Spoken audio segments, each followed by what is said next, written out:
우리 지난 시간에 셔플 이펙트에 대해서 구체적인 아이디어를 잡는데 하나는 소스가 있고 그 다음에 여기 귀로 그린 게 관측자 디텍터라고 생각하면 그래서 우리 어떻게 생각하냐면 이 포인트 소스에서 파동이 소리를 쭉 낸다고 쳐봐요. 그러면 파동이 이렇게 멀리 쭉 나가고 있는데 지금 이렇게 동그랗게 나가고 있지만 멀리서 보면 이게 멀리 떨어져 있다 그러면 동그랗지만 이쪽 여기를 확대해서 보면 거의 이렇게 평면 파동이 이렇게 쭉 지나가는 걸로 생각할 수 있죠. 그래서 우리 파동이 가는 걸 어떻게 표현했냐면 파동의 제일 그 앰플리튜드가 이렇게 있으면 제일 높은 부분만 등고선을 찍었다고 생각하면 우리 다음과 같이 제일 진폭이 큰 부분이면 요 한 간격이 람다가 되도록 웨이브랭스가 되도록 우리 다음과 같은 파동이 진행하는 경우를 생각해 봅시다. 그래서 우리 보면 지금 우선은 소스랑 디텍터가 처음에 정지해 있는 경우 그 다음에 소스는 정지해 있고 디텍터가 움직이는 경우 또 반대로 디텍터가 정지해 있고 소스가 움직이는 경우 둘 다 움직이는 경우 이렇게 점점 복잡한 경우를 다 생각해 볼 수 있죠. 그래서 우리 가장 간단한 경우는 둘 다 정지하고 있는 경우를 보자 이거예요. 정지하고 있으면 여기서 있으면 파동이 소리의 속도로 쑥 지나가죠.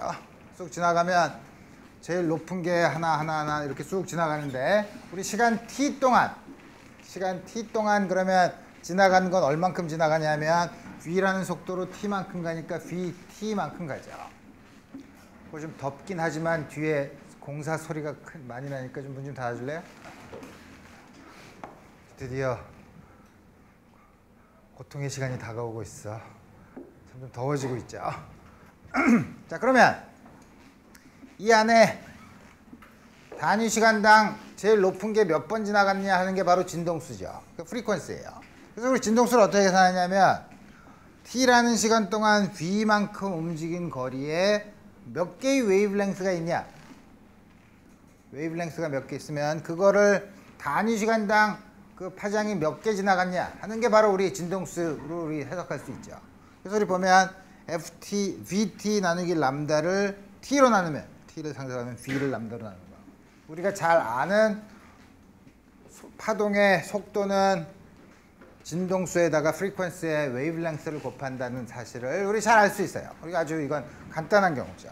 똑같은 아이디어로 그럼 우리 이번에는 또 나온 게 있나? 더 나온 없구나.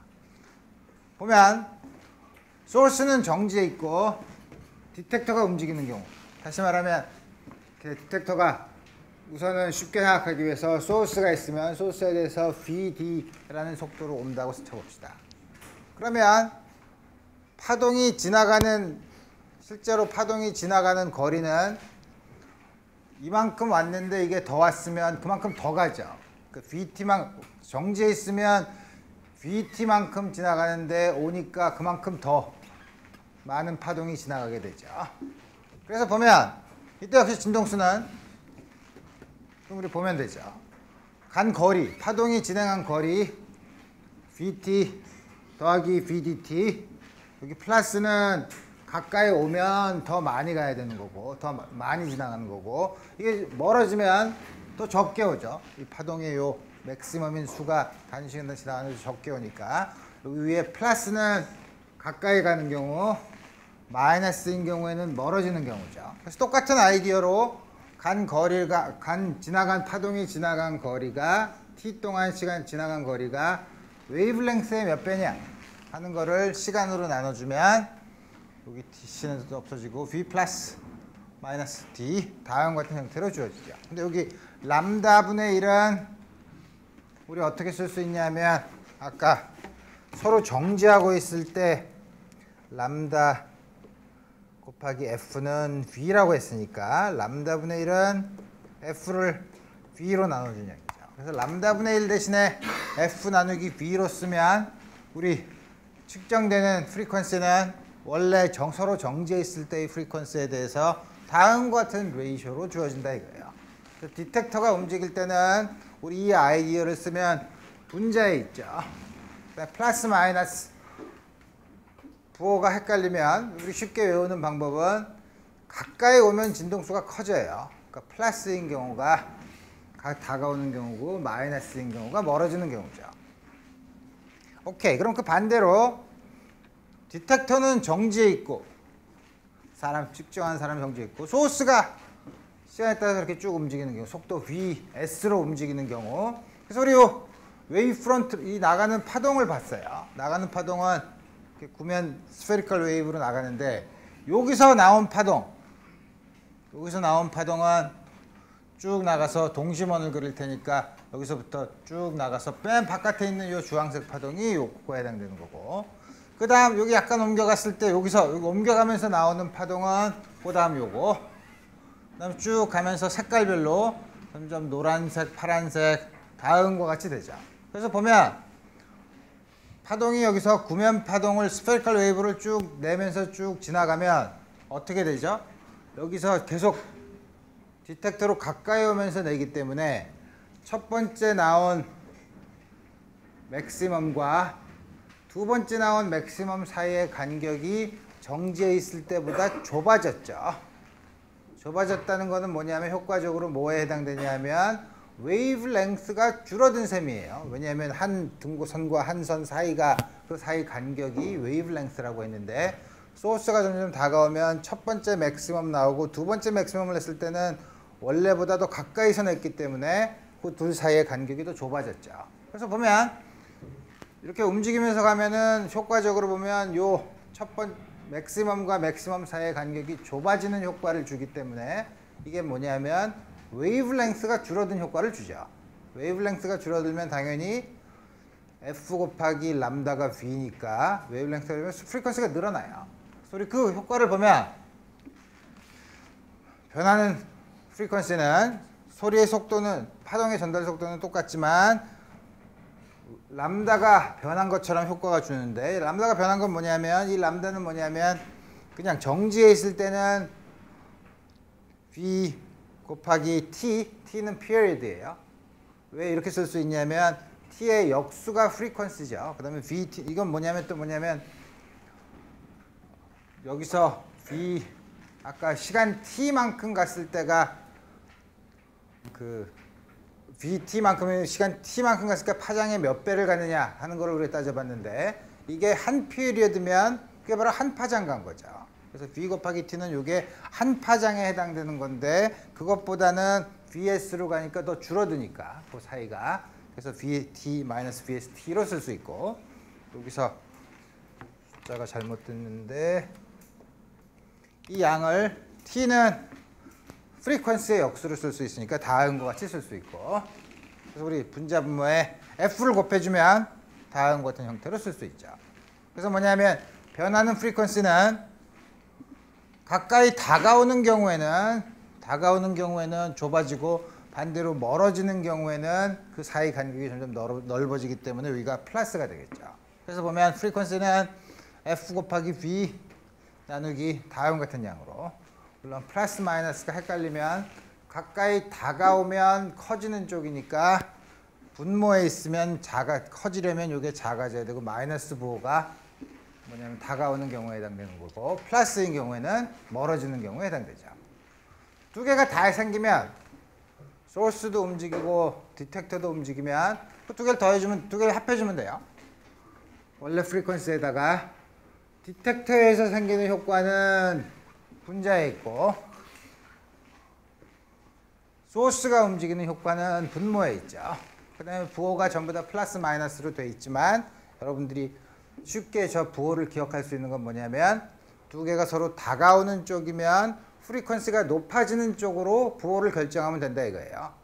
디텍터인 경우에는 높아지려면 가까이 다가올 때는 플러스 V이고, 소스인 경우에는 분모에 있으니까 마이너스 VS를 쓰면 되죠. 그 다음에 멀어질 경우에는 우리 소스가 멀어지고 이게 다가올 때는 다가올 건 플러스고 소스가 멀어질 경우에 여기 플러스를 쓰면 되는 거죠. 그때 그 경우에 따라서 플러스 마이너스 부호를 결정하면 돼요.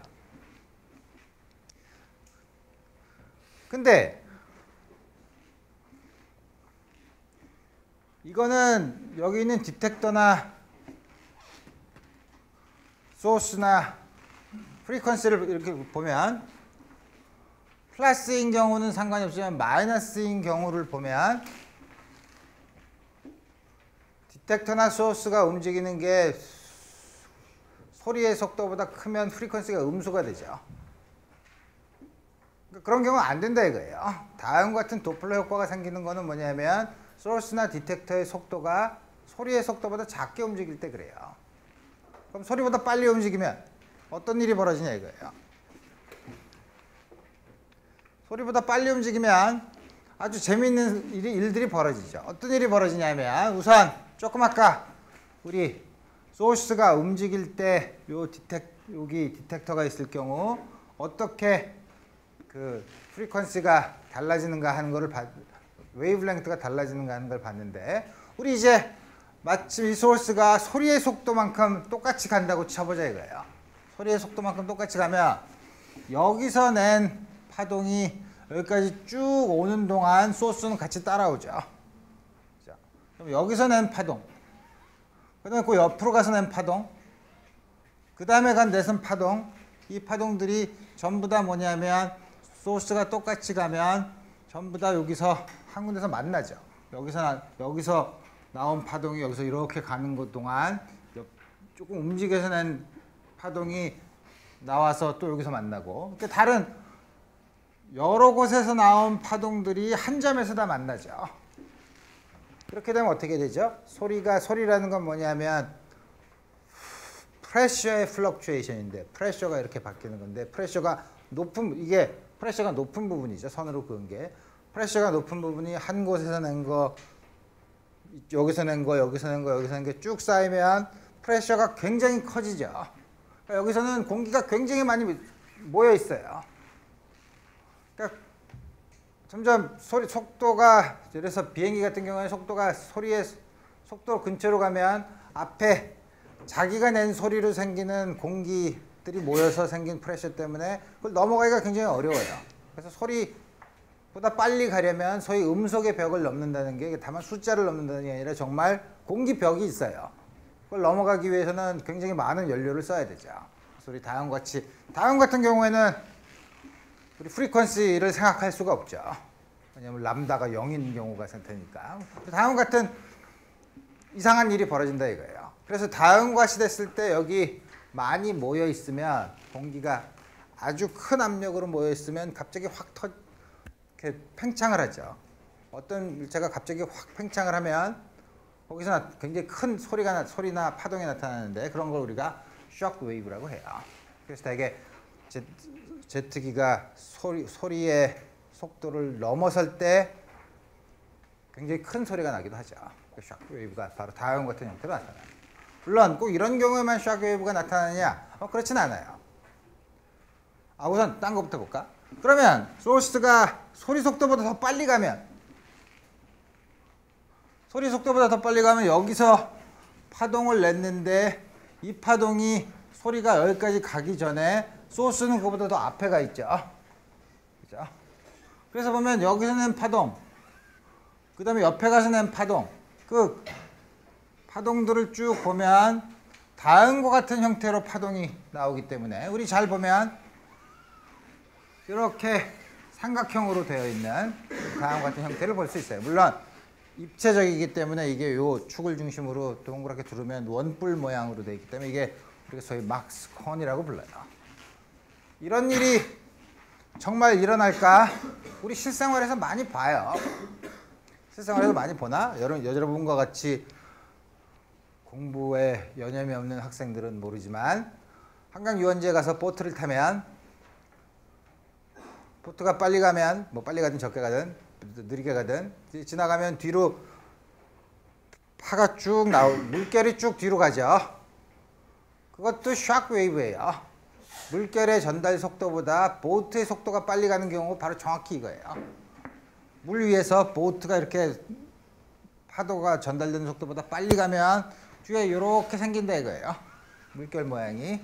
그것도 뭐냐면 수면 위에서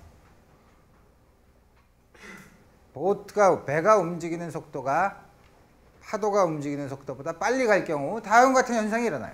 그래서 우리 이걸 보면 우리 이 소스의 속도를 vs, 소리의 속도를 v라고 하면, 그럼 여기서부터 그 다음에 요 움직이는 각도에서 요 접선 원뿔의 요 각도를 θ라고 하면, 열리는 각도 그 중에 반을, 그러면 이거는 여기 접선 방향이니까 이게 VST, 이건 VT. 그러니까 사인 θ는 VST분의 VT죠. 그러니까 V를 VS로 나눈 양이에요. 그래서 뭐냐면 VS는 어떻게 쓸 수 있나? V 사인 θ. 다음과 같이 주어지죠. 그래서 이 사인, 우리 뭐냐면 사인 θ분의 1, 그 값을 측정을 하면, 여기 있는 이 각도를 측정하면 그거에 사인을 취해서 역수를 취하면 그게 뭐냐면 파동의 전달 속도보다 소스가 몇 배 더 빨리 움직이는가 하는 걸 알 수 있죠. 우리 그거를 제트기나 이런 데서는 마크 넘버라고 불러요. 이 사인 θ분의 1, 다음과 같이 볼 수 있죠. 우리 움직이는 막 콘을 보면 그 거기서 각도만 측정하면 우리 그 소리의 소스가 움직이는 속도를 알 수 있죠. 그러니까 여러분들이 음속을 통과하는 제트기를 보기는 어려우니까 여러분들이 배를 타고 가다가 심심할 때 놀러 가서 배를 타고 가다가 뒤로 가서 사진을 찍어서 배가 파도 모양을 이렇게 봐서 사진을 찍은 다음에 그 다음에 내려서 수면에다가 이렇게 쳐서 파도가 얼마나 빨리 전달되는가, 1초에 몇 미터 가는가를 보고 그 사진을 본 다음에 각도를 측정하면 배가 얼마나 빨리 가는지 계산할 수 있어요. 그런 일을 하는 사람 별로 없지, 근데 뭐냐면 어떤 사람, 되게 이제 오게티를 찾는 사람들이 있는데, 사람들이 화가들은 그런 배가 지나가는 것도 그리는데 저걸 보고서 아, 이 그림은 잘못 그렸다 라고 한 그 이 마크 넘버가 나올 수가 없는, 그렇게 저속도로 가면 저 각도가 나올 수가 없는 그림을 그렸다, 뭐 이런 얘기도 있어요. 또 하나는 샥웨이브가 나오는 거는 다음과 같이 파동의 전달 속도보다 빨리 움직이는 것에서 나타나는데 꼭 이렇게 특별한 움직이는 배나 제트기에서 나타나는 건 아니에요. 벼락이 칠 때, 벼락이 어떻게 치죠? 구름에 번개가 어떻게 치는가 하는 거가 사실 아직 정확하게 알려지진 않았어요. 그렇지만 우리 대부분 아이디어는 뭐냐면 어떤 이유에서건 구름에 굉장히 많은 전자들이 있고 많은 전하들이 쌓이고, 그게 땅에도 반대의 전하가 있어서 멀리 떨어져 너무 전하가 많으면 갑자기 방전 현상을 일으키는데, 어떻게 그 많은 전하, 중성인 물 분자들이 어떻게 해서 위에 올라가서 전하가 많은 구름으로 되어 있는가에 대한 이론은 아직 분분해요. 어쨌든 그래서 방전을 딱 하면, 방전을 쫙 해버리면 거기서 전류가 갑자기 흐르고 공기의 저항은 굉장히 크기 때문에 굉장히 많은 열이 발생을 해요.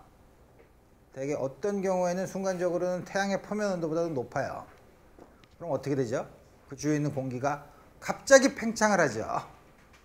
갑자기 팽창을 하는 속도가 소리의 전달 속도보다 크면 충격파가, 쇼크 웨이브가 생겨요. 그게 천둥이에요. 그래서 나오는 번개나 벼락이 칠 때 나오는 천둥 소리도 사실은 쇼크 웨이브에 해당되는 거고, 주위에서도 많이 있어요. 소리 나죠? 쇼크 웨이브예요. 이것도. 그래서 우리 주위에 사실 여러 가지 있죠. 오케이. 그래서 문제. 이 문제는 뭐냐면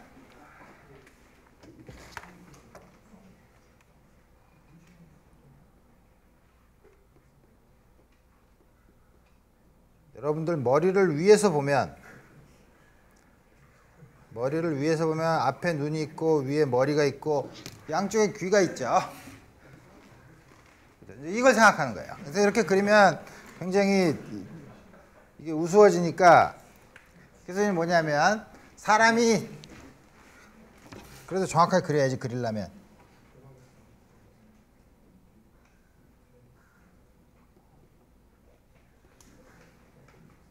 이렇게 돼 있는 거예요. 머리를 위에서 본 거죠. 그래서 사람이 정면을 바라보고 있는 경우 요 D라는 게 뭐냐면 양쪽 귀 사이의 거리예요.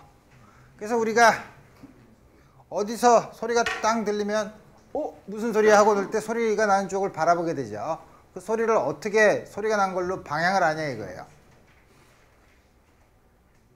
방향을 아는 건 뭐냐면 그래서 멀리서 여기서 너무 원래는 아까 본 것처럼 스페리컬 웨이브로 소리가 나오지만 아주 멀리 있으면 들어올 때 거의 이렇게 평면파라고 하는데 거의 이렇게 파면이 전부 다 평행하게 이렇게 들어오는데 이렇게 들어오면 파동이 쭉 들어오면 오른쪽 귀에 먼저 들어오고 왼쪽 귀에 나중에 들어오죠. 그럼 들어오는 소리가 양쪽에 들어오는 거에 시간 차이가 있죠. 그 시간 차이를 머릿속에서 뇌가 계산을 해요. 계산을 한 다음에 이쪽이네. 시간차가 이만큼 나면 이쪽이네. 라고 머릿속에서 해석을 하는 거죠. 머리가 대단한 일을 하고 있네. 대단한 일을 하죠. 야구선수가 이승엽이 공을 빵 치면 쭉 날아오는 거를 뛰어가서 잡죠. 이것도 대단한 일이죠. 왜냐하면 뜨면 공의 궤도를 포물선 운동을 생각한 다음에 그 궤도에서 떨어지는 점이 어딘가를 계산하고 거기까지 뛰어가서 손을 뻗어서 공과 글러브를 만나게 해야 되죠. 이 작업은 굉장히 어려워요. 머릿속에서 굉장히 복잡한 계산을 하죠. 그러니까 로봇한테 이거 시키기 굉장히 어려워요. 되게 로봇을 만들 때 제일 힘들어하는 작업이 뭐냐면 보통 바퀴로 굴러가는 건 제일 쉬워요. 그 굴러가면서 앞에 센서 놓고 방향 장애물 있을 때 바꾸게 하고 그런 거는 다 해요. 초등학생도 해요. 근데 문제는 그 다음부터는 걷게 하는 거, 두 다리로 걷게 하는 거. 이게 왜 어렵죠? 밸런스를 맞춰줘야 되죠. 그 다음에 어려운 게 뭐죠? 계단 올라가는 거. 그 다음에 어려운 건 계단 내려가는 거예요. 어려워요. 굉장히 어려운 거예요. 왜냐하면 그때그때마다 힘과 밸런스를 전부 다 맞춰서 하고 뇌에서 굉장히 복잡한 계산을 하지만 누구나 하죠. 사람들은 경험에 의해서 하죠. 그래서 사실 로봇을 만드는 사람의 악몽은 배팅 연습할 때 공 잡아주는 로봇 만들기 굉장히 어려워요. 어쨌든 다음 같은 걸 머릿속에서 계산을 한다 이거예요. 그래서 우리가 어떤 위치를 측정하는 감각기관, 귀, 눈, 코, 전부 다 2개씩 있어요. 한 쌍씩 있어요. 한 쌍씩 있어야만 우리가 입체적인 감각을 우리가 결정할 수 있어요. 소리 같은 경우에는 양쪽에서 들어온 소리의 시간의 차이를 이용해서 위치를 알죠. 그래서 우리는 공기 중에서 익숙해 있기 때문에 예를 들어서 여기서 정면을 바라보는 데서 세타만큼 기울어진 곳에서 왔다 이거예요.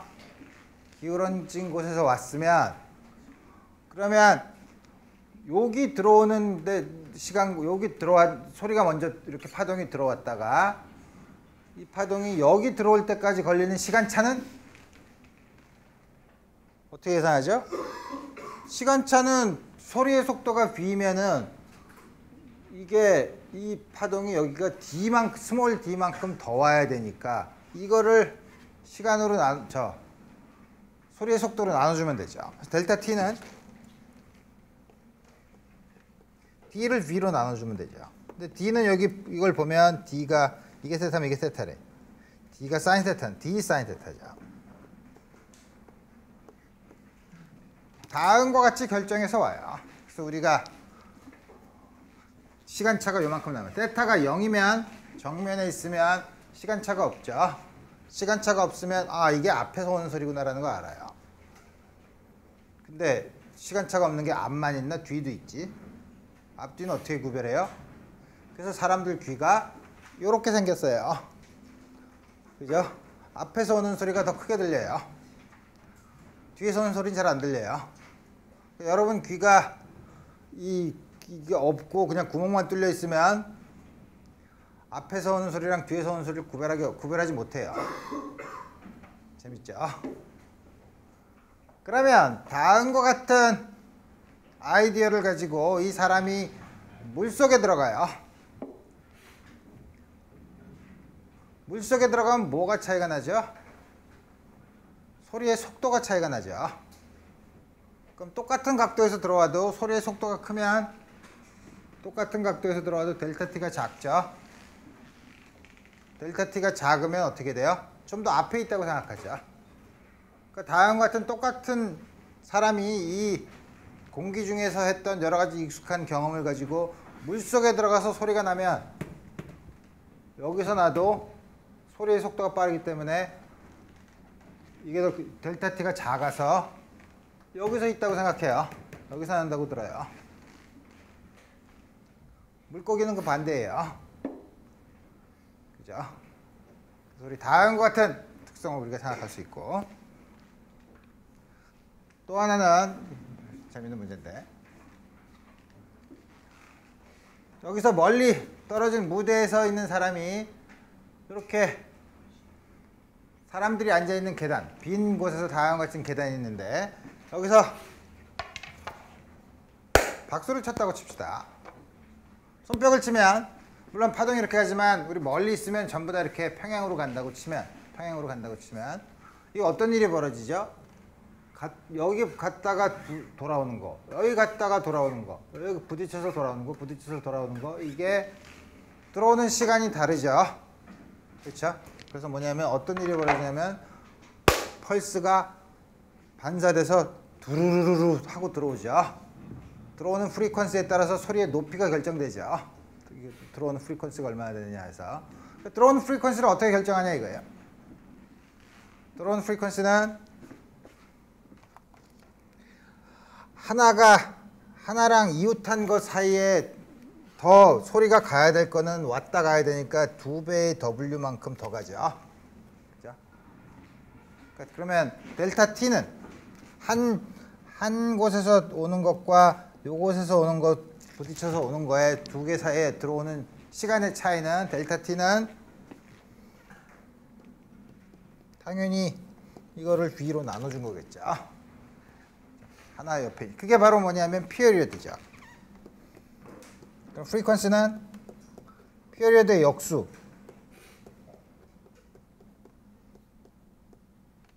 주어지죠. 그래서 요 사이의 간격이 좁아지면 좁아질수록 프리퀀시는 커져서 높은 소리가 나죠. 우리 다음 같은 걸 생각해 볼 수 있어요. 세 번째는 다음과 같은 관에 반지름이 R인 이런 관을 이렇게 붙여놓고 여기서 소리를 냈어요. 소리를 내서 여기서 들어요. 그럼 어떤 일이 벌어지죠? 여기 간 소리랑 여기로 간 소리가 있는데 여기 와서 더해지네. 그럼 파동을 더해야 되죠. 두 개 소리가 더하면 두 개를 더해야 되죠. 그럼 인터피어런스가 생기죠. 그래서 다음 같은 경우에 요 반지름 R이 있는데 이렇게 됐을 때 여기서 듣는 것 중에서 complete destruction, complete destructive interference, 소리가 하나도 안 들리게 만들려면 요 R 값을 적당히 조절하면 되는데 그 중에서 R 값이 제일 작은 값은? 하고 물어보는 거예요.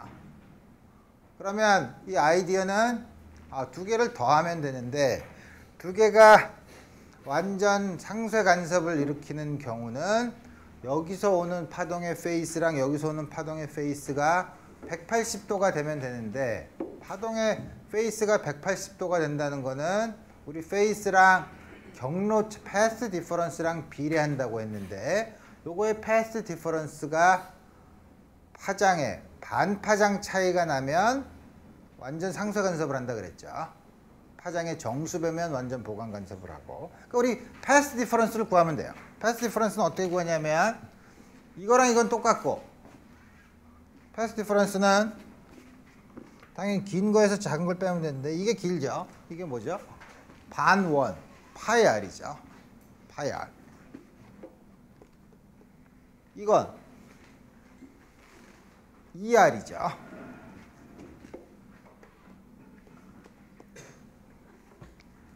이게 람다의 정수배에다가 람다가 되면 되죠. 이렇게 완전 상쇄 간섭을 일으킬 조건이죠. 람다의 몇 배냐? 페이스로 보면은 파이만큼 나는 게 람다의 몇 배냐로 우리 결정이 되죠.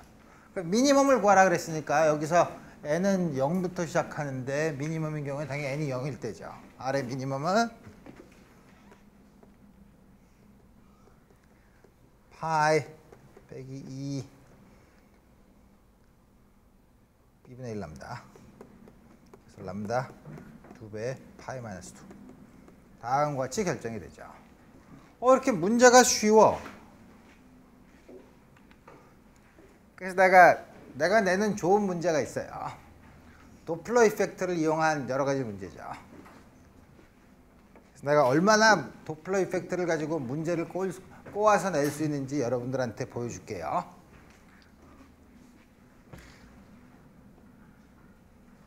앞에 소리를 반사할 수 있는 벽이 있어요. 여기서 산에서 하는 거랑 똑같죠. 야호 하고서 특정한 프리퀀시를 가지고 내요. 그러면 갔다가 돌아오죠. 그럼 그런 걸 우리가 메아리라고 하죠. 소리의 속도는 V예요. 그래서 우리가 관측자 소리를 지르는 사람이 VS라는 속도로 움직일 때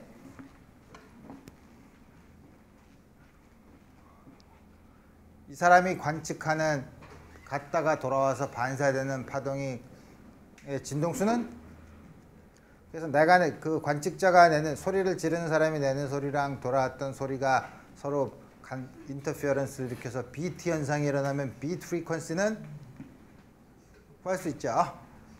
어떻게 구하냐면 여기서 이렇게 오면 이거 어떻게 하나? 어떻게 푸나? 문제는 그러면 요 벽에 딴 사람이 있다고 생각해요. 딴 사람이 있어서 여기서 이렇게 올 때 소리가 바뀌니까 여기서 프리퀀시가 바뀌었으니까 그 프리퀀시를 듣고 그 프리퀀시에 해당되는 소리를 내보내면 되죠. 그러면 그때 와서 들으면 되죠. 그러니까 여기서 사람이 있다고 생각하면 이거는 소스가 움직이는 경우고 그 다음에 여기서 그 변한 프리퀀시로 보냈을 때는 이 사람이 관측하는 거죠.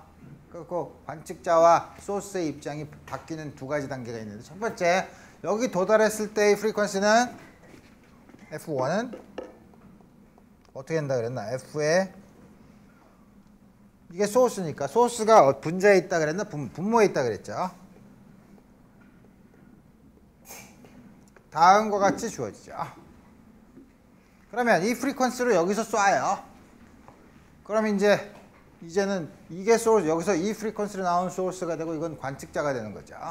관측자가 VS로 움직이는 경우는 역시 가까워지고 있으니까 F2는 F1에 V 플러스 VS 나누기 V로 쓸 수 있죠. 여기다가 F1을 다시 집어넣으면 F V 마이너스 S V 플러스 VS V F V 플러스 VS V 마이너스 VS 들어오는 게 소리가 더 프리퀀시가 커졌죠. 비트 프리퀀시는 어떻게 주어진다 그랬죠? 두 개의 프리퀀시의 차이죠. 비트 프리퀀시는 F2-F F에다가 여기서 1을 빼면 되니까 2배 VS V-VS 다음과 같이 주어지죠. 이게 뭐가 복잡해? 별로 안 복잡하잖아요. 그죠? 바람이 불어요. 바람이 분다. 어디로? 이쪽 방향으로 바람이 분다고 칩시다.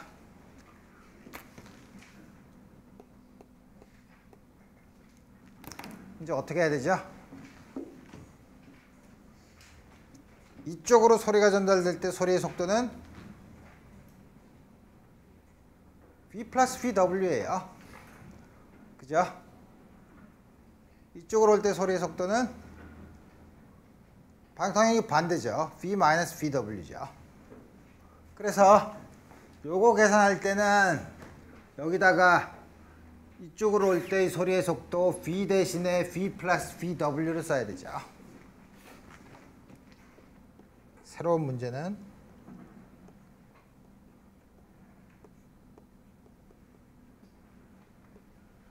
F2는 이쪽으로 올 때는 소리가 전달되는데 이만큼 공기가 움직이니까 들어오는 속도는 그만큼 빼줘야 되죠. 어떻게 되나?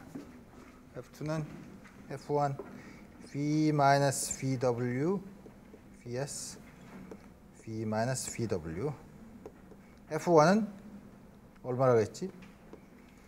V 플러스 VW V-VW V-VW VS V 플러스 VW 마이너스 VS 다음과 같이 주어지죠.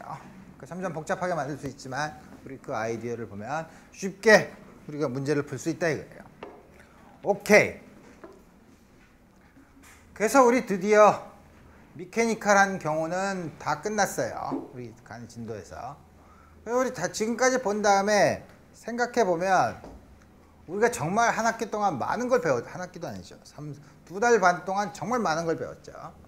그 배운 거를 잘 생각해 보면 우리가 물리학에서 다루고자 했던 여러 가지 현상들은 단순한 거에서 점점 복잡한 걸로 가기 시작했어요. 단순한 게 뭐였었냐면 1차원에서 포인트 파티클이 움직일 경우 2차원에서 포인트 파티클이 2차원 혹은 3차원에서 포인트 파티클이 움직일 경우 혹은 입자가 2개 있는 경우 3개는 안 했죠. 왜냐면 3개부터 복잡해져요. 그 다음에는 리지드 바디가 있는 경우에 움직임을 받죠. 근데 입자의 개수가 3개부터는 문제를 풀기가 어려워요. 입자가 예를 들어서 중력, 두 물체가 중력을 받아서 운동을 하고 있다면 두 물체가 있으면 그 사이의 운동은 뉴턴의 법칙을 쓰면 소위 말하는 질량 중심에 대해서 타원 궤도를 도는 정확한 궤도를 우리가 예측할 수 있지만 이 물체가 질량이 비슷한 게 3개가 있으면 질량이 3개 있으면 이들 사이의 상호작용이 너무 복잡해서 우리가 이 한 물체가 예를 들어서 24시간 후에 어디에 있을지를 도저히 예측할 수 없어요. 소위 우리가 그런 걸 케이오스라고 얘기해요. 물론 우리가 그러면 지구랑 태양이랑 달이랑 있는데 우리 천문학적인 물체는 굉장히 정확하게 측정을 해서 일식도 알고 월식도 알잖아요. 그렇죠. 그 경우에는 세 물체의 질량의 차이가 굉장히 차이가 나기 때문에 우리가 어느 게 굉장히 큰 상호작용이고 어느 게 작은 상호작용인지 알면 큰 거부터 계산을 하고 나머지 작은 거는 그거에 커렉션으로 우리가 넣어서 우리가 원하는 정확도까지 구해서 계산할 수 있다 이거예요. 그렇지만 이게 비슷하기 시작하면 3개부터는 우리가 문제를 풀기가 어려워요. 그렇지만 사람들은 오케이 하나 두 개 있으면 3개는 좀 복잡하지만 복잡할 뿐이지 그 안에 있는 피직스를 이해하는 데는 전혀 문제가 없다. 그래서 사람들이 그다음에 그렇죠. 실제로 계산하기 굉장히 어렵죠. 그래서 여러분들한테 몰래 넘어가는 게 뭐냐면 하나, 둘, 그 다음에 굉장히 많은 경우예요. 그래서 대개 이제 물리학자들이 손가락이 3개 있다고 해요. 하나, 둘, 그 다음에 인피니티예요. 굉장히 많으면, 근데 많으면 인생이 점점 편해지긴 해요. 많으면 굉장히 인생이 편해진다는 게 무슨 말이냐면 여러분들이 동전을 던지면 앞면이 나올 확률, 앞면을 먼저 정해야지. 숫자가 없는 부분을 앞면이라고 하면, 숫자가 있는 부분을 뒷면이라고 하면, 던지면 앞면이 나오고 뒷면도 나오고 그러죠. 한 10번 하면 앞면이 나올 확률이 2분의 1이라고 하죠. 뒷면이 나올 확률도 2분의 1이죠. 10번 던지면 그럼 정확하게 앞면이 5번 나오고 뒷면이 5번 나와요? 안 그러죠. 7번 나올 때도 있고 심지어는 10번 다 앞면이 나올 때도 있고 그러죠. 100번 던지면 1000번 던지면, 10,000번 던지면, 1억 번 던지면, 10억 번 던지면, 그러면 점점 확률은 2분의 1에 가까워져요. 소위 말하는 우리가 말하는 표준 편차, 스탠다드 디비에이션이 처음에 시행하는 횟수 n이 작으면 스탠다드 디비에이션이 꽤 크지만 n이 커지면 커질수록 스탠다드 디비에이션은 스퀘어 루트 n분의 1에 비례해요. 그러니까 n이 커지면 커질수록 다시 말하면 시행하는 횟수가 동전을 던지는 횟수가 1조 번, 누가 그 짓을 하겠냐마는 1조 전 세계 인구 60억이 여러 번 던지면 되죠. 하여튼 1조 번을 던지면 이렇게 숫자가 점점 많아지면 그 확률이 2분의 1로 굉장히 가까워지고 거기에서 나오는 플럭추에이션은 굉장히 작아져요. 따라서 숫자가 굉장히 많아지면 빅 넘버가 있으면 우리가 통계적으로 문제를 다루는데 그 정확도가 그리 그렇게 떨어지지 않고 굉장히 좋은 애큐러시로 다룰 수 있다 이거예요. 그래서 우리가 숫자가 굉장히 크면 물론 그 양들을 우리가 그러면 예를 들어서 아보가드로 1몰의 수소 분자가 있으면 6 곱하기 10의 23승계의 수소 분자가 있으니까 오케이, 그러면 우리 뉴턴 아저씨가 얘기한 것처럼 각각의 두실 사이의 상호작용은 중력밖에 없다고 하면 중력이 있어. 그 다음에 각각의 이니셜 컨디션 t = 0에서의 속도와 위치를 알면 6 곱하기 23승계의 속도와 위치는 3차원에서 x, y, z 좌표 3개, 속도 성분 3개, 6개씩, 그럼 6 곱하기 10의 23승계 6개의 정보를 알고 그 다음에 그거를 서로 상호작용을 하면 순간순간마다 변하는 거를 쓰려고 하면 우리 못해요. 프랙티컬리 못해요. 그래서 우리 그렇게 안 한다 이거예요. 그렇게 따라가는 건 불가능하고 또 아까 말한 것처럼 3개만 있어도 상호작용에 의해서 생기는 물체의 움직임을 기술하기가 어려운데 아보가드로 수의 숫자가 되면 훨씬 더 어려워져서 우리가 전혀 예측할 수 없는 문제가 된다 이거예요. 그래서 우리가 사고방식을 바꾸는 거죠. 입자가 오히려 많으면 통계적인 방법을 써서 하겠다 이거예요. 그래서 우리 뭐냐면 지금부터 다루고자 하는 거는 여러분은 지금까지 입자 하나, 둘, 입자의 운동을 뉴턴 방정식을 써서 했지만 이제는 그 뷰포인트를 달리해서 입자가 굉장히 많은 경우에 그 시스템을 어떻게 우리가 그 시스템의 현상을 이해할 것인가 하는 게 지금부터 다루고자 하는 연력학 통계물리 우리 다음과 같은 문제예요. 그래서 우리 다음과 같은 문제를 우리 이번 시간부터 다뤄보도록 합시다. 그래서 우리 이게 1학기의 마지막 토픽이에요. Thermodynamics, Statistical Mechanics. 우리 이게 이번 학기의 마지막 토픽이에요. 물론 17, 18, 19, 20 이렇게 3개나 4개의 챕터로 주어져 있는데 자, 그래서 다음과 같은 곳에서 템퍼러처라는 양을 처음 도입해요. 물론 이거는 우리가 우리가 잘 아는 온도계로 측정을 하지만 나중에 템퍼러처라는 건 뭐냐면 어떤 시스템의 열 에너지를 측정하는 그 내부 에너지를 측정하는 기본적인 양이 되는데 처음부터 그렇게 너무 복잡하게 얘기하면 여러분들이 헷갈리니까 그래서 우리 굉장히 개수가 많은 물체를 다룰 때는 우리 템퍼러처라는 양을 도입한다 이거예요. 템퍼러처는 당연히 새로운 물리량을 도입했으니까 SI 단위에서는 켈빈을 써요.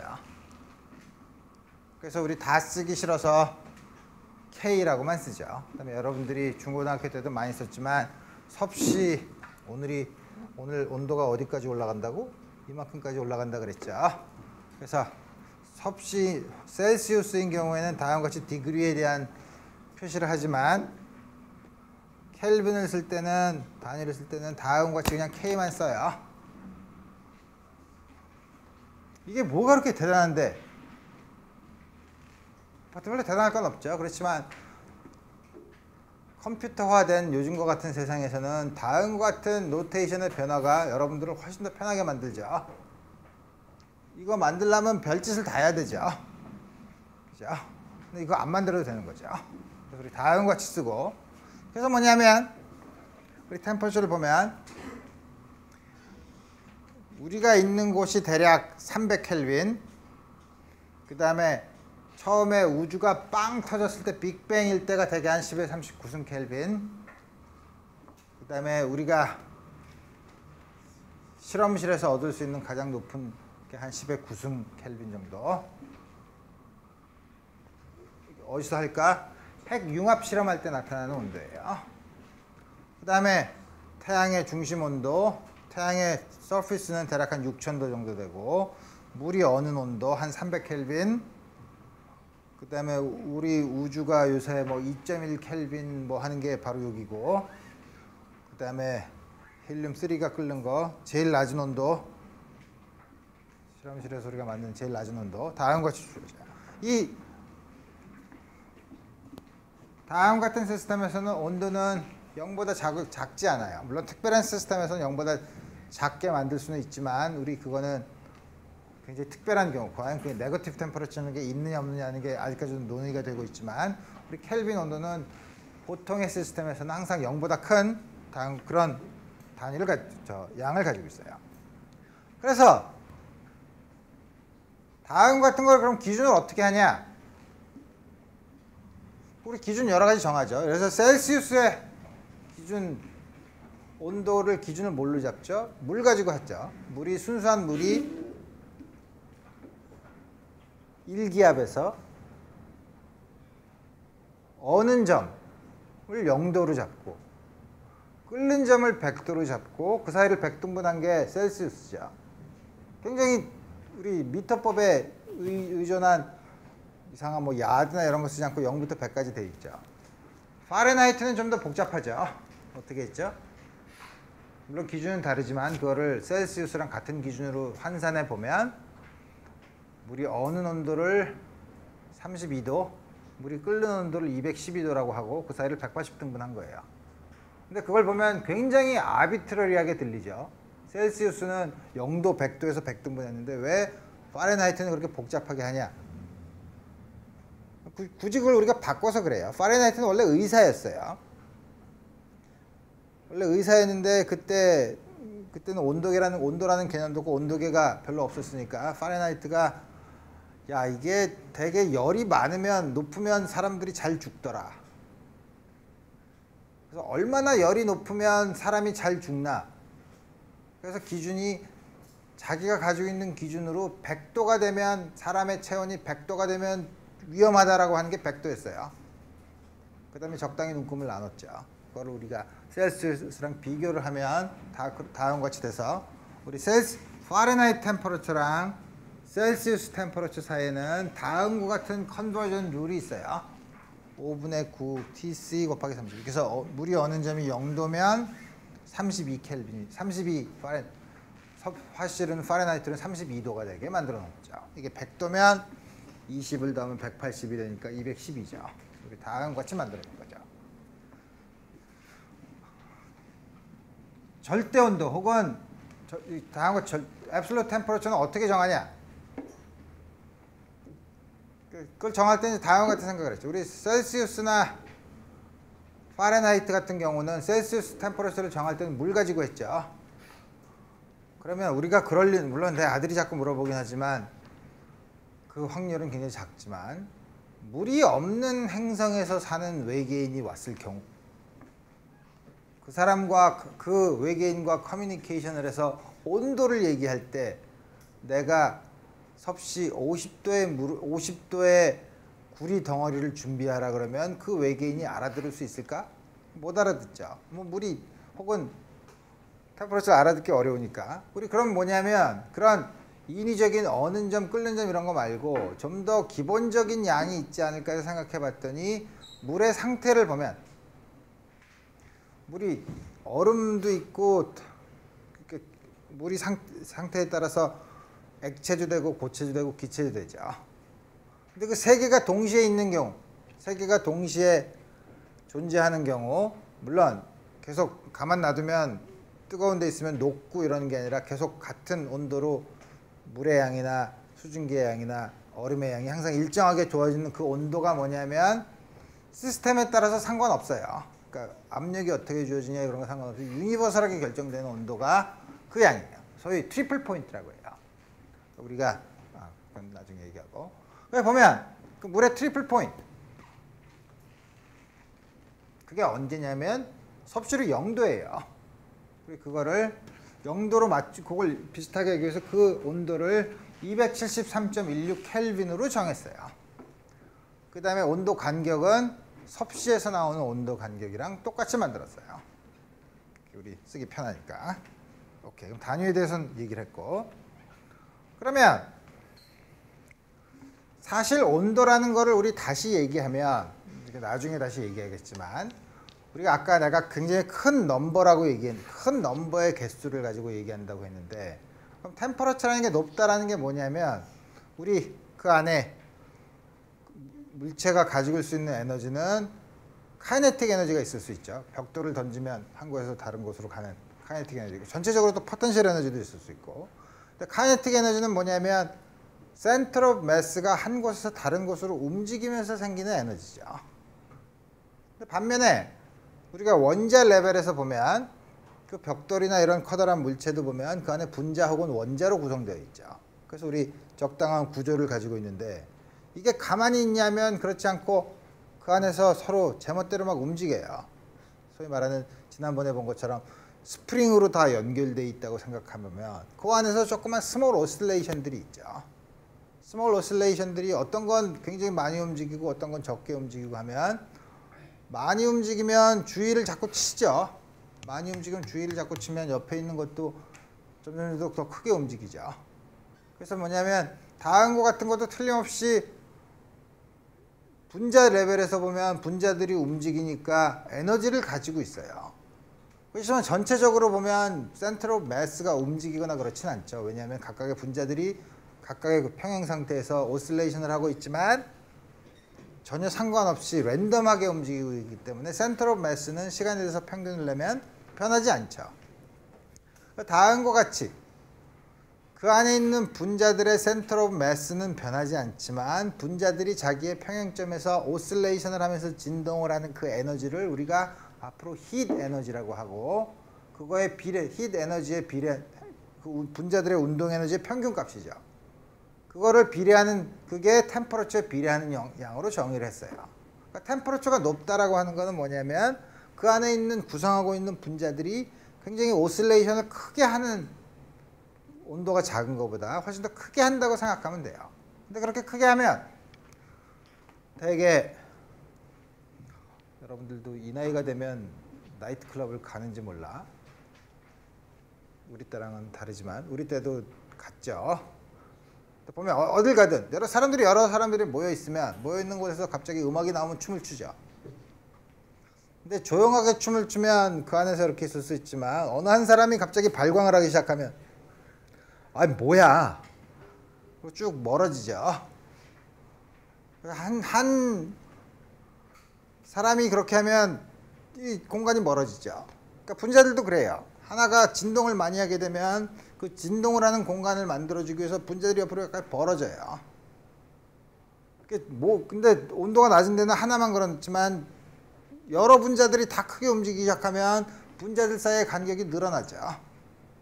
그래서 온도가 높아지면 대개 물체들이 그 길이가 늘어나요. 그런 걸 우리가 thermal expansion, 열팽창이라고 하죠. 열팽창은 분자 수준에서 보면 진동을 하는 폭이 커지면 전체적으로 그 둘 사이의 간격, 분자들 사이의 간격이 점점 멀어지기 때문에 일어나는 현상이라 이거예요. 그거를 우리가 분자 수준에서 보지 않고 거시적으로 늘어난 길이만 보면 우리가 그걸 thermal expansion이라고 하죠. thermal expansion은 델타 L 늘어난 길이는 당연히 원래 길이에 비례하겠죠. 원래 길이가 길면 더 많이 늘어나겠죠. 왜냐하면 분자 하나 사이의 간격이 늘어나면 분자가 몇 개 있느냐에 따라서 더 길어질 테니까 L에 비례할 테고 온도 차이에 비례한다 이거예요. 그 비례 상수를 알파라고 하고 알파가 선팽창 계수예요. 그래서 보면 그걸 이용하는 쉬운 방법이 뭐냐면 정말 내가 초등학교 나는 국민학교를 나왔지. 국민학교 때도 나온 예죠. 바이메탈. 화재 경보기에 쓴다는 바이메탈. 바이라는 게 두 개를 뜻하는 거죠. 두 개의 열 팽창률이 다른 두 개의 메탈을 붙여놓은 게 바이메탈이에요. 한쪽은 브라스, 한쪽은 스틸. 브라스가 뭐죠? 우리가 흔히 브라스 밴드 뭐 이렇게 얘기하죠. 브라스가 뭐지? 구리는 아닌데, 구리는 카퍼인데, 구리 밴드는 아니지. 브라스 밴드라고 하면 합금이에요. 구리랑 우리나라 말로는 청동이라고 하나? 아닌가? 구리랑 주석이랑 뭐 섞어서 만든 합금이에요. 이렇게 만들면 되게 합금을 만들면 잘 펴져요. 그러니까 잘 쭈그러뜨려서 만들기 쉽게 위해서 자꾸 합금을 만들죠. 브라스랑 스틸을 붙여놔요. 그럼 이게 훨씬 더 열 팽창 계수가 선 팽창 계수가 더 높아요. 그래서 낮은 온도에서는 이렇게 두 개를 일정한 똑같은 길이로 붙여놓다가 늘어나면 한쪽이 더 많이 늘어나면 이렇게 휘죠. 그래서 우리 요 밑에 이게 회로로 연결되어 있다가 뜨거워지면 회로가 끊어지게 만들어서 경보를 울리게 하는 그런 화재 경보기로도 쓸 수 있죠.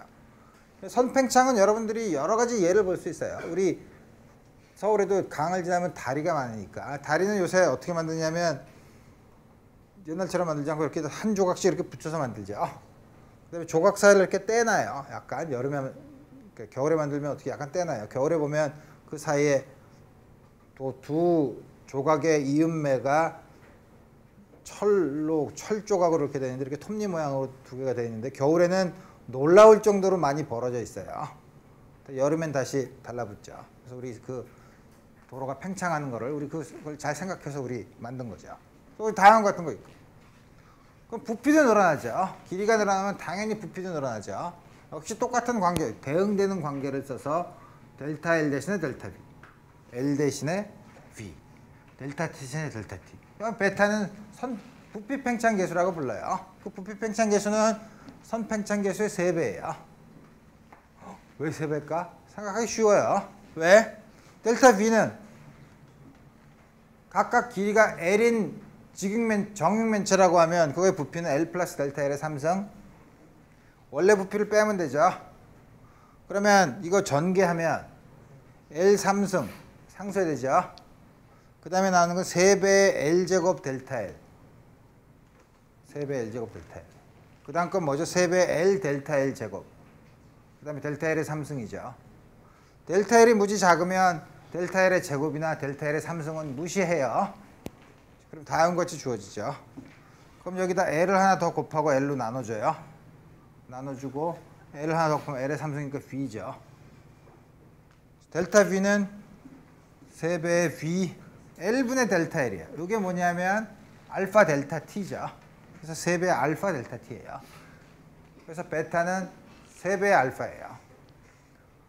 그럼 면적 팽창 계수는 똑같은 아이디어로 하면 요거의 제곱에서 요걸 빼는 거죠. 그럼 2배 L 델타 L이니까 면적 팽창 계수는 선 팽창 계수의 2배가 되겠죠.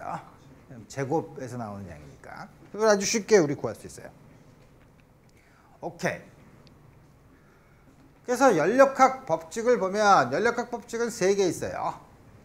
뉴턴의 법칙이랑 비슷하게 숫자 3개는 좋죠. 근데 이 사람들이 연력학을 공부한 혹은 인류가 다른 거는 처음부터 잘 정리를 해서 했는데 연력학은 좀 주먹구구식으로 했어요. 당연하죠. 왜냐하면 원자, 기체나 모든 물체가 원자로 구성되어 있다는 걸 처음으로 확인한 때가 언제죠? 데모크리터스처럼 머릿속으로만 생각하는 거 말고 그런 건 철학이라고 하지 과학이라고 하지 않죠. 실제로 증명한 게 누구죠? 달턴이에요. 달턴의 원자설이에요. 그게 달턴이 원자설을 얘기했을 때 우리나라에서 무슨 일이 일어났죠? 홍경래의 난이 일어났을 때예요.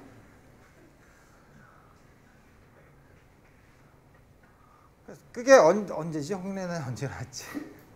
그러니까 16세기 되게 이제 그때인데, 그러니까 그때는 그렇게 됐지만 통계적인 방법을 쓰는 소위 통계역학의 방법을 쓰는 거는 전혀 생각을 못했어요. 거시적으로 측정할 수 있느냐, 통계역학적으로 생각한다는 게 무슨 말이냐면 그걸 구성하고 있는 분자들의 운동 에너지, 그걸 분자들의 평균값, 뭐 이런 걸 되게 생각하는 게 통계적인 방법인데, 그때 사람들은 처음에 서머다이내믹스를 공부하는 사람들은 그게 아니라 우리가 다음과 같은 시스템에서 관측할 수 있는 거시적인 양, 압력, 부피, 온도 이런 것만 가지고 그들 사이의 관계가 어떻게 되는지를 봤어요. 그래서 그러다가 티코 브라헤의 데이터를 케플러가 여러 개를 본 다음에 이게 법칙이 이렇게 되는구나 라고 해서 법칙을 만들었는데, 그 법칙을 연력학 제1법칙, 제2법칙으로 만들었어요. 그러고 나서 통계역학적인 방법이 들어와서 보니까 연력학을 제대로 이해하려면 1법칙, 2법칙보다 좀 더 기본적인 법칙이 하나 더 있는 게 좋겠다. 그걸 3법칙으로 쓸 수는 없잖아. 그래서 0법칙이라고 했어요. 아주 구차하죠. 만약에 0법칙인데 또 하나 법칙을 더 만들려고 그러면 어떻게 해야 될지 몰라. 그죠? 그래서 0법칙이 뭐냐면 얘기는 너무 간단해요. 우리가 직관적으로 보면 너무 간단해요. 뭐냐면 이제 먼저 말을 읽어봅시다. 물체 A와 B가 다른 물체 T와 열평형을 이루면 A와 B도 열평형을 이룬다. 그게 무슨 말이야? 열평형이란 말이 처음 나왔죠. Thermal equilibrium이에요.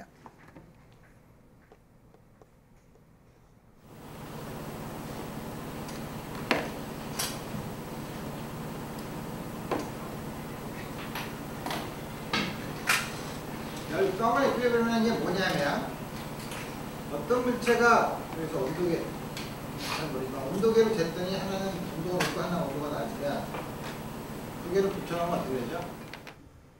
한쪽은 온도가 높은 건 온도가 내려가고 온도가 낮은 건 온도가 올라가서 오랜 시간이 지나면, 물론 오랜 시간이 지나면 바깥으로 열이 빠져나가지만 열이 빠져나가지 않게 딱 단열을 했다고 하면 오랜 시간이 지나면 전체가 온도가 같아지죠. 두 개를 딱 붙여놓은, 온도가 다른 걸 두 개를 붙여놓는 순간 이쪽은 T1, 이쪽은 T2 온도가 다르면 우리 그런 건 Thermal equilibrium이 있다고 하지 않아요. Thermal equilibrium은 그 시스템 전체가 똑같은 템퍼러처를 가지고 있는 게 Thermal equilibrium이라고 얘기해요. 물론 그 안에 조금 아까 우리 그걸 분자의 수준에서 얘기해보면 한쪽은 굉장히 크게 진동하는 거고 한쪽은 조그맣게 진동하지만 크게 진동을 하는 게 옆을 자꾸 때려주면 이쪽도 커지죠. 그래서 전체적으로 그쯤에 이쪽은 에너지를 전달해 주니까 좀 진폭이 작아지죠. 그걸 계속 오랜 시간 반복하다 보면 전체가 평균적인 같은 진폭으로 진동을 한다 이거예요. 그래서 분자들의 평균 에너지가 전체 시스템에 같아지는 경우, 우리 그 경우를 Thermal equilibrium이라고 얘기해요. 그 경우는 템퍼러처가 정의가 되죠. 한쪽과 다른 쪽이 다르지 않고 전부 다 똑같죠. 근데 그걸 우리가 Thermal equilibrium이라고 얘기하면, 자, 역시 이게 상자는 이게 이 바깥으로 열 에너지라는 거 벌써 얘기를 해도 에너지의 출입이 없다고 하면 요거랑 두 개를 갖다 대보니까 오랜 시간이 지나서 보니까 두 개가 온도가 똑같더라 이거예요.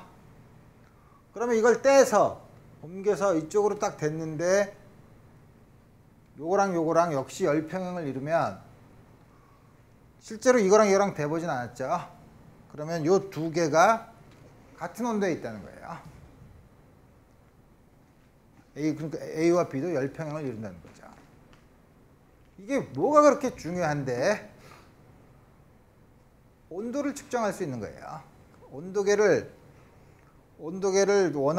측정하고자 하는, 온도를 측정하고자 하는 물체에 집어넣었을 때 오랜 시간이 지나면 열평형이 된다는 거죠. 그러면 온도계의 온도랑 측정하고자 하는 온도랑 똑같은 거죠. 그리고 이걸 끄집어내서 이 온도계로 딴 걸 재봤더니 똑같은 숫자를 가리키더라 이거예요. 그러면 어떻게 되냐면 이 물체랑 이 물체는 우리 서로 대보지도 않았지만 두 물체는 같은 온도를 가지고 있을 거라는 걸 알 수 있어요. 대보지도 않고 해보는 건 여기다 찍어보고 여기다 찍어보고 해서 알 수 있다는 거죠. 그래서 왜 이걸 중요하다고 생각하는지는 이해는 안 가지만 다음과 같은 게 연력학 영법칙이에요. 별로 그렇게 중요해 보이지 않죠. 17장은 이렇게 쉬워요. 별로 해볼 문제도 없어요. 왜냐하면 템퍼러처에 대한 데피니션이에요. 그러면 이제부터가 재밌는 경우예요. 이제부터 뭐가 재밌냐? 조금 아까 말한 분자의 평균 운동 에너지, 이걸 도대체 틀림없이 에너지예요. 그렇지만 여태까지 우리가 배웠던 역학적인 에너지랑은 다른 형태의 에너지라 이거예요. 우리가 그 에너지를 우리가 열 에너지, 히트라고 부를 거예요. 우리 히트 에너지라는 걸 처음, 당연히 온도가 높은 물체에서 온도가 낮은 물체로 전달되는 에너지라 이거예요. 여기서는 교묘하게 분자의 평균 운동 에너지라는 말을 뺐죠. 그러니까 우리가 크게 이걸 좀 이따 얘기합시다. 그래서 뭐냐면 온도가 낮은 물체랑 온도가 높은 물체를 이렇게 대놓으면 오랜 시간이 지나면 온도가 같아지죠.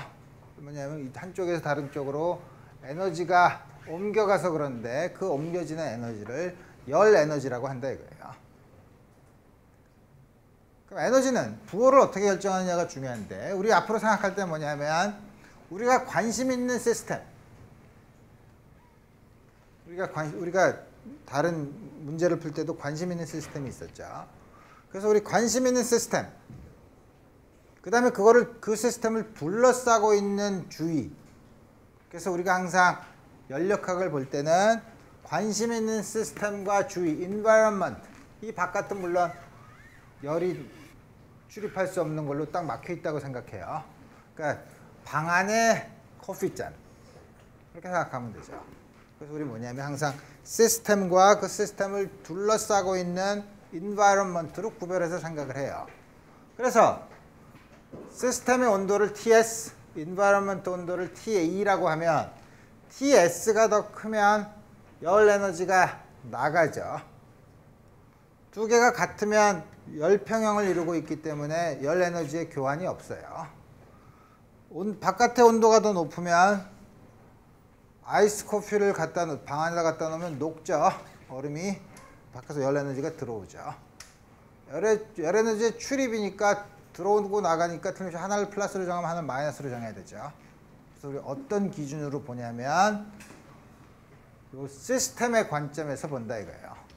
시스템을 중심으로 시스템에서 열이 나가면 음수의 열 에너지를 뺏긴 거죠.